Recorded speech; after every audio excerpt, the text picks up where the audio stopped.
What's going on, guys? Welcome back to the show. Today we have a solo episode. We are talking about a question: do you really need to take a break from your deficit every 8 to 12 weeks? And that's a question I get kind of all the time, whether it's from clients who are curious about our use of diet breaks, or other coaches interested in my philosophy, or just whether or not that's something that they need to be having their clients do. This is a question I get a lot, and it actually is a bit of a Pandora's box, depending on how many rabbit holes we want to go down today. It's a Pandora's box of different assumptions about metabolism, and then also just practically speaking what we want to do with our clients. And so, yeah, it being a bit of a Pandora's box, we'll go through some of those assumptions. I'll try not to get lost overly in the weeds. Some of these discussions around metabolic adaptation, stuff like reverse dieting, like they're intertwined, intimately intertwined in this discussion of whether or not you need to actually be taking breaks along the way in your deficit. But here's the deal. You do not need to take breaks in a deficit ever. There's no physiological reason that you need to take a break in your deficit. Now, I will get to practically what I think we should do as far as coaches or people who are trying to go through a deficit, whether or not breaks have a place. But it's very clear. There's no physiological advantage to taking breaks. There's no lasting physiological benefit. So where did this assumption come from? We'll talk about the whole physiology side of things, the whole practical, the whole psychological, and we'll get there in a second. But where did this recommendation come from? It's pretty simple.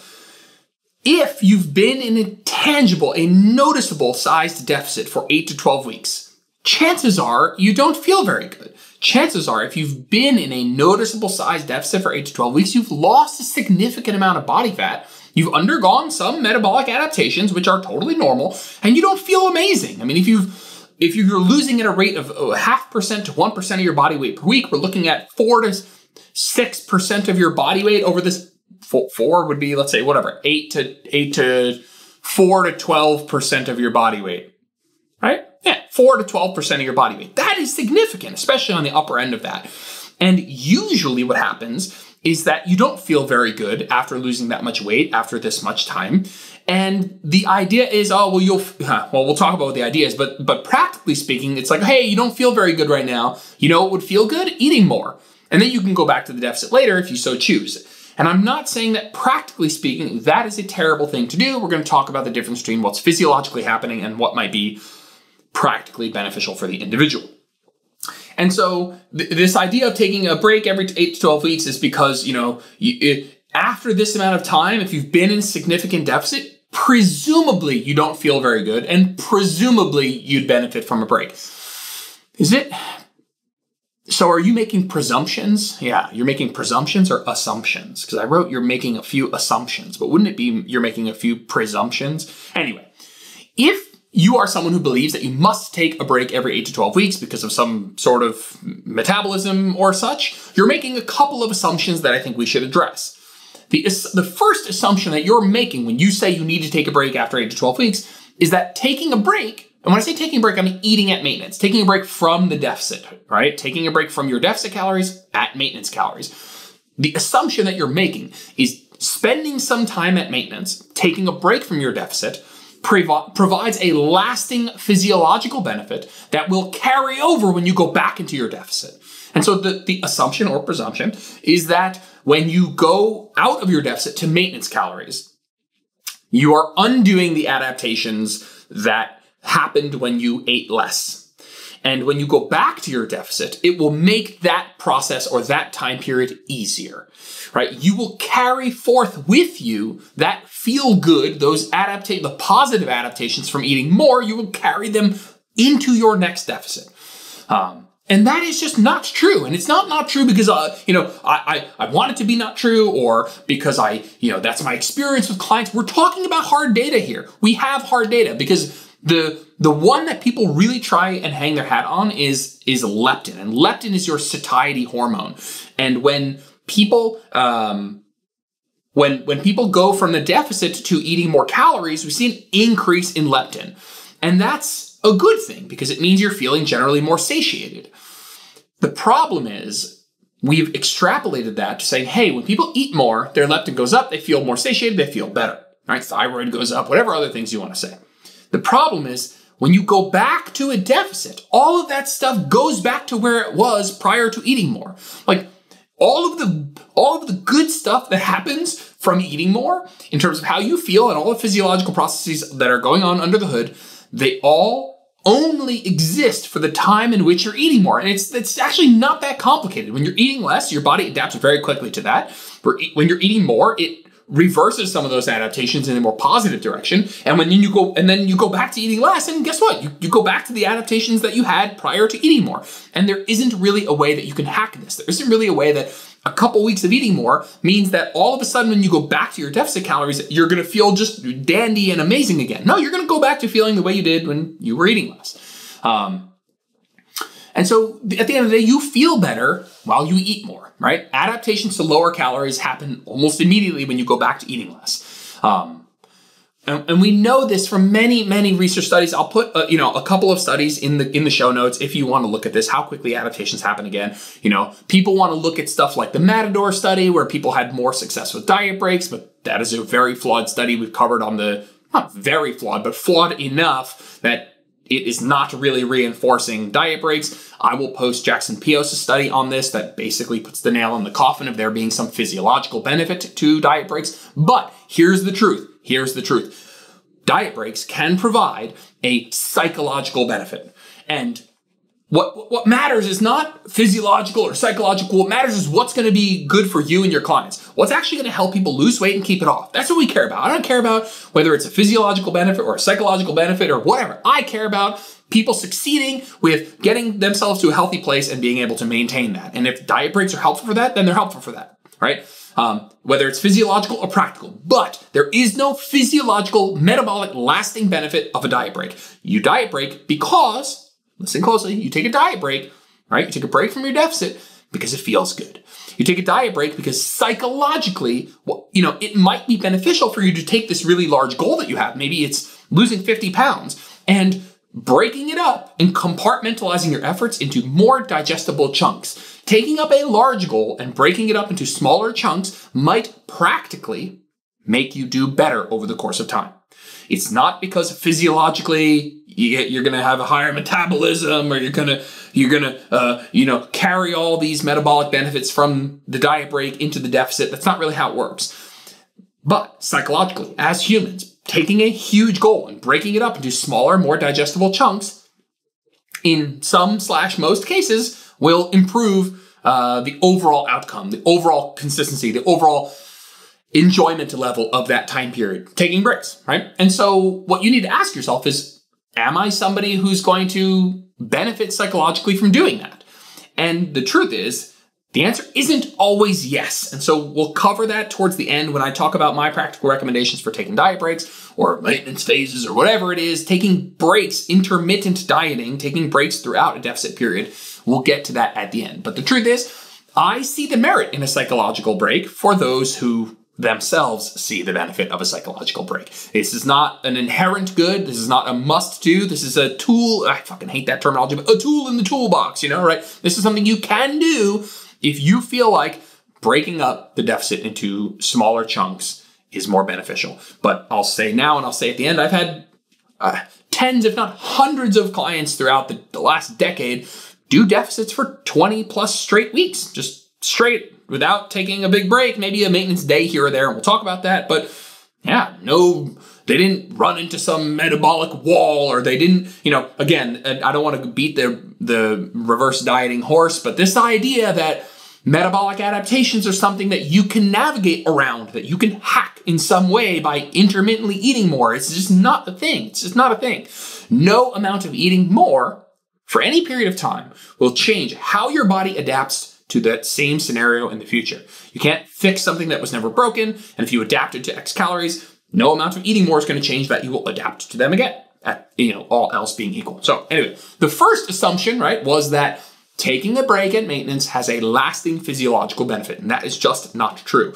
It has a physiological benefit: improved leptin, improved thyroid, improved mood, improved energy, improved satiety, improved sleep, improved performance, libido. Everything is good for the time in which you're eating more. That's it.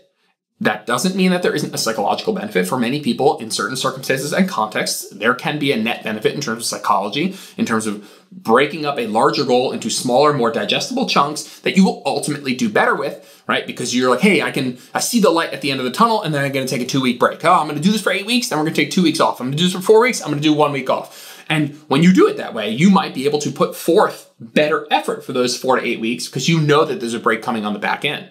It might improve optimism. It might improve, feelings of confidence. It might improve resilience because you know that there's a break on the other end, not because there's some metabolic benefit. Now, the second assumption that we make is one that you might call me pedantic for, but I think it's very, very important. The second assumption or presumption is that time is somehow a relevant variable. It's somehow a relevant independent variable here. Right? We're talking about, do you need to take a break from your deficit every 8 to 12 weeks? So all we're talking about there is after a certain amount of time, do you need to take a break? What if you've been, in a deficit / trying to lose weight for the last 12 weeks? You've been in a fat loss, I have to call it a fat loss mindset for the last 12 weeks because what I'm about to say is you've been in a deficit for the last 12 weeks, but you've only lost 1 pound, right? And normally I don't like saying only lost 1 pound because I think that sort of terminology just reinforces some weird expectations about fat loss, and we should be pretty proud about the fat loss that we do make and not say shit like, oh, I only lost this or I only did that, when in most cases being more positive about things is going to lead to a better outcome. But in this case, I think it's pretty fair. You're in a deficit for 12 weeks. You can say that you only lost 1 pound. I mean, that is incredibly small amount of weight loss for the amount of time that you were, quote, in a deficit. And so does this person who's been, air quote, in a deficit for 12 weeks but only lost 1 pound, do they need to take a break? Is their metabolism damaged? Is their metabolism suppressed? I mean, man, you lost 1 pound over 12 weeks. If 1 pound, let's say it was all fat, that's 3,500 calories over 12 weeks. It's like a 40 calorie deficit over the last 12 weeks, right? 40 times 400, 40 times 40, whatever. My point is this person has not really been in a deficit. So even if there was some metabolic benefit, from taking a deficit or taking a diet break, this person hasn't really been in a deficit. And so whatever metabolic damage you think they've gone under, they haven't really gone under any, right? They've only lost 1 pound over 12 weeks. And my point is you're missing, first of all, you're missing the entire point because there is no physiological benefit to diet breaks, but the assumption is that time is somehow an inherent, like, what if you've been in a deficit for 3 weeks, but you've lost 12 pounds, or 12 weeks and you've lost 3 pounds? Like, which person needs a break more? The person who has been in a huge deficit for less time, or basically a very small deficit for a long time? I'm not saying time is irrelevant, but I'm saying it is this assumption, you got to take a break after 8 to 12 weeks, but you're not even asking me how much weight I've lost or how I feel. You're assuming that after a certain period of time, I now need to take a break. Like, based on what? Again, and if your assumption is, well, after that long, your metabolism has damage and blah, blah, you're already going down a route that doesn't exist, which is healing metabolism that isn't broken, that there's a lasting physiological benefit that there is not.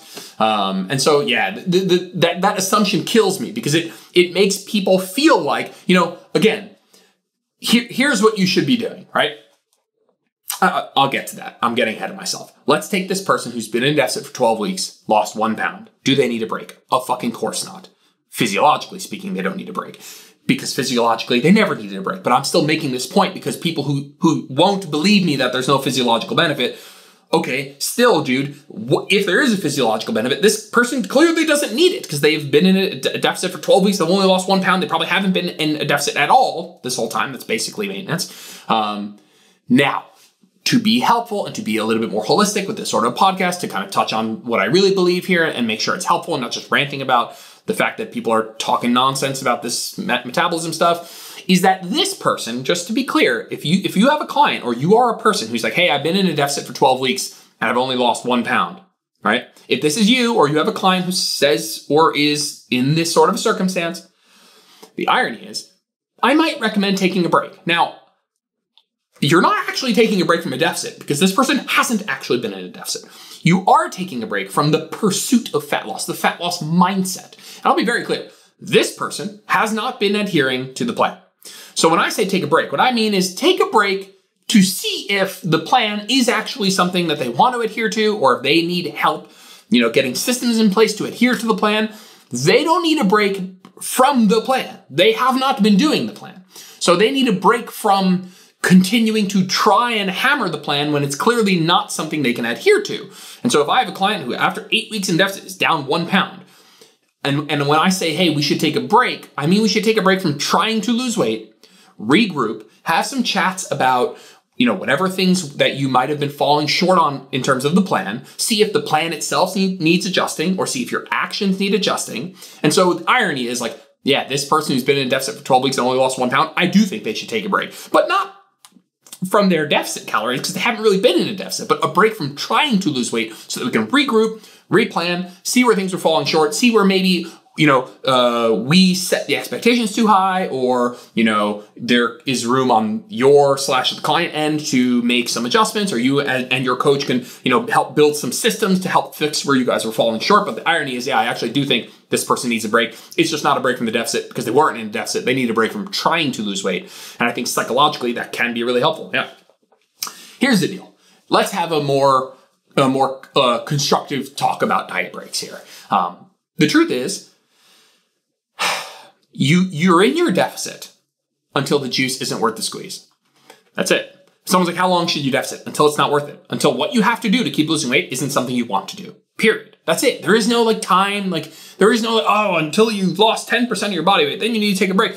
Even those recommendations are just about assumptions about how you'll feel at that stage. And so some people say, hey, if you lost 10% of your body weight, you should probably take a break. But they're saying that because you probably don't feel very good. If you've lost 10% of your body weight over the last X amount of cumulative weeks, and you still feel good, and you're like, hey, no, I have good momentum, I'm losing weight, I'd like to keep losing weight.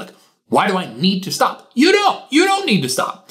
And so again, it is down to how you feel. Is the juice worth the squeeze, right? Taking breaks is not going to boost your metabolism or let you cut on higher calories or break through a plateau. It's not. It's going to give you a chance to regroup and see what you want to do. If you're eating 1,500 calories, getting 8,000 steps, and you're not losing weight for the last month, there's nothing you can do to change the fact that if you return to that exact scenario, you will still not lose weight. It's not like, I'm not losing weight at 1,500 calories and 8,000 steps. Let me take a break at maintenance for 4 weeks and then change nothing else, but go back to 1,500 calories and 8,000 steps. And now it's going to be a deficit. That will never happen outside of somebody improving adherence. And they weren't doing what they are now doing. Again, taking breaks can be nice because it helps break up a larger goal into smaller, more digestible chunks, which can improve adherence, consistency, optimism, enjoyment. It can improve those things. It can. But on the other flip side, you'll have clients that are doing great. They're 6, 7, 8, 9, 10, 11, 12, 13, 14, 15 weeks in, and the juice is still worth the squeeze. And it's like, hey, do you want to take a break for 2 weeks? And they're like, well, what benefit is that going to have? Well, if you really don't feel good and you feel like you're on the brink of saying fuck it and binging and going back to old habits, why don't we just take a pit stop at maintenance, maintain the fat loss that you've lost, maintain this physique, maintain where you're at, feel better for a bit, and that's when we can decide what to do. There's no metabolic hack. There's no physiological lasting benefit. There is only a psychological regrouping. And it sounds like I'm minimizing the benefit of that. I'm not. I'm not minimizing the benefit. We do that all the time with clients. But this isn't after this much time, you need to take a break because metabolically something needs fixing. That's not the case. You need to be dealing with the individual in front of you. If it's you, if we're talking to a coach here, okay, your clients. If you're talking to just a person doing this on their own, you need to think about how you feel, right? If things are going along fine and you still feel like it's worth it, and I don't want to say it still feels fine because I want to make the assumption that this is all a trade-off between discomfort and results. Being in deficit isn't super fun. You're always rationalizing this ROI of okay, what am I getting for the amount of discomfort I'm enduring? And so, yeah, I think that's just that's something that I find to be a thread in the industry all the time is that we need to be dealing with the person in front of us, right? No more making broad assumptions about exactly how this is supposed to go. Now, I don't mind having a loose plan, and we'll get there.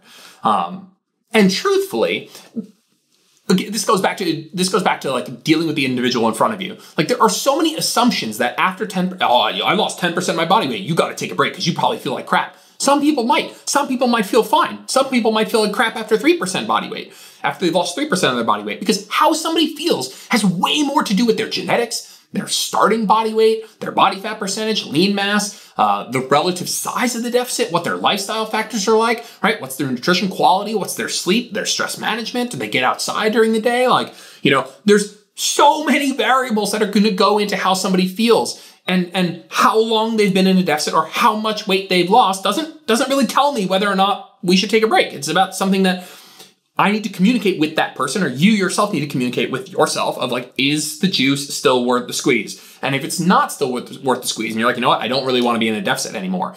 Don't go to maintenance hoping that there's going to be some metabolic hack. Go because you no longer want to do the thing that is going to cause weight loss, right? And so, okay, let's stop the word vomit. I think everybody understands what that means. We'll take a quick sip of water. We'll talk about what do I suggest normally. How does this kind of go with some of the clients? So I think that breaks can be great. I know we just went on a rant. Physiologically speaking, there's no benefit. This is mostly a psychological thing. This is mostly a practical thing, but psychologically and practically sounds pretty damn good to me. I think checking in with yourself periodically, every week or so, how's the data going? Am I losing weight? How's my biofeedback? How do I feel? Am I happy with the ratio of those two things? Am I happy with the ROI of my effort right now? It's a great idea. You should be checking in with yourself. And that's it. Not checking in with yourself based on, once I hit that 12-week mark, I'm definitely going to feel like shit because that's what I read online, and setting yourself up with those expectations that I have to take a break. You don't. I'm not thinking, she's on week 7, man. Any minute now, that metabolic adaptation, boogeyman's going to come out and she's going to feel like crap and we got to take a break. No, I'm saying, hey, Susan, how are you feeling? You lost a pound. You've been losing weight. Do you still feel okay? How's biofeedback? Does this still feel worth it to you? Those are the conversations I'm having. And I'm not having them because it's been 7 weeks. I'm not having them because it's been 15 weeks. I'm having them because periodically we should always have them. I cracked myself up because I was talking to a client who was like talking about bulking and wanting to know how you should bulk. Here is bulking and cutting in one sentence. Maybe it's 2 sentences. Bulk slowly until you feel fat and uncomfortable. Cut at a rate that matches your personal preference until you feel like it's not worth it anymore. That's it. That's bulking and cutting. And I'm sorry to be crude, a little bit crass there, but like that's bulking and cutting. And it's a little tongue-in-cheek, sure, but that's bulking and cutting. You bulk slowly because that's best for the ratio of muscle to fat that you build to bulk slowly. So bulk slowly until you don't like it anymore.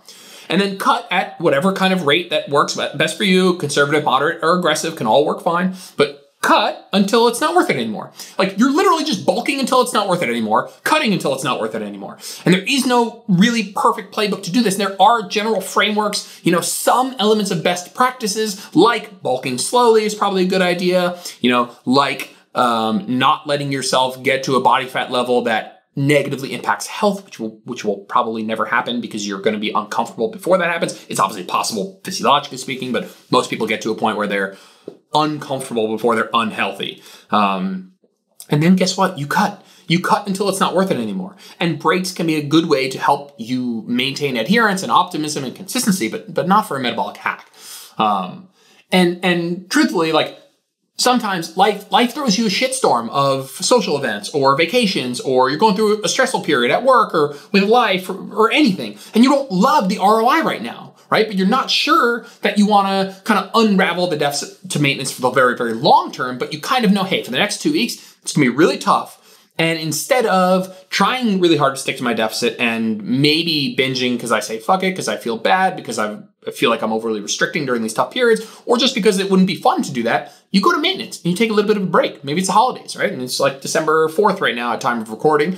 And yeah, I'm not saying all of my clients are at maintenance right now, but a lot of them have been like, hey, I'm in a deficit, but the next 4 weeks are kind of going to be riddled with some higher calorie days. What if we attempt to be at maintenance during this period? Yeah, I think that's a reasonable rationale of why you might want to do that. Not everyone needs to do that. And sometimes doing that just means eating your normal deficit calories 80% of the time and having 20% of the time be that holiday party, that Christmas party. And sometimes that is how it plays out, where it's like, yeah, we're actually not going to change strategy so much. We're just going to allow those higher calorie days to present themselves, which can work well.